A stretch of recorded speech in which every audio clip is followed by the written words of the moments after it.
Hello friends, welcome back to my channel. ভিডিওর প্রথমেই সবাইকে জানাই ঈদের অগ্রিম শুভেচ্ছা।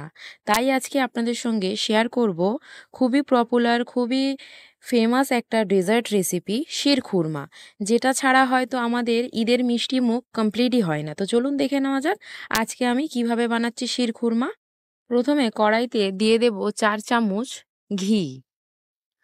আগে থেকে ভিজিয়ে কুচি করে রেখেছিলাম কাজু, বাদাম, আমন্ড এবং পেস্তা। বাদামগুলো দিয়ে গ্যাসটাকে লো ফ্লেমে রেখে ভালো করে ভেজে নেব।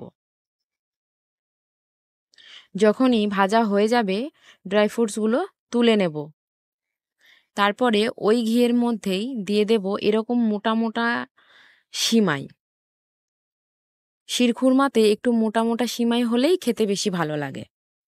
দিয়ে ভালো করে নাড়িয়ে চাড়িয়ে একটু ব্রাউন করে নামিয়ে নেব। তারপরে দুধ নিয়ে নেব। আমুল গোল্ড দুধ নিয়েছি এখানে আমি লিকুইড। ভালো করে নাড়িয়ে চাড়িয়ে যখনই ফুটে উঠবে দিয়ে দেব পরিমাণ মতো চিনি। ডেজার্ট বলে কথা, সেই জন্য একটু মিষ্টির পরিমাণ আমি বেশিই রাখি। দিয়ে দেব সামান্য লবণ এবং এলাচের গুঁড়ো। ফুটে উঠলেই দিয়ে দেব ভাজা সিমাই। দিয়ে ভালো করে নাড়িয়ে চাড়িয়ে নেব ফুটে ওঠা পর্যন্ত।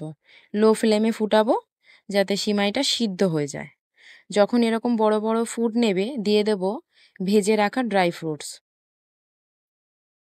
দিয়ে ভালো করে নাড়িয়ে চাড়িয়ে নিয়ে গ্যাসটাকে লো ফ্লেমে রাখবেন। আমি এখানে ইন্ডাকশন কুকারে করেছিলাম। তারপরে বাস ওপর থেকে একটু কেশর দিলেই রেডি আমার শিরখুরমা। যদি আপনাদের ভিডিওটা ভালো লেগে থাকে প্লিজ ছেড়ে যাওয়ার আগে like, comment, share and subscribe করে যাবেন। Thank you.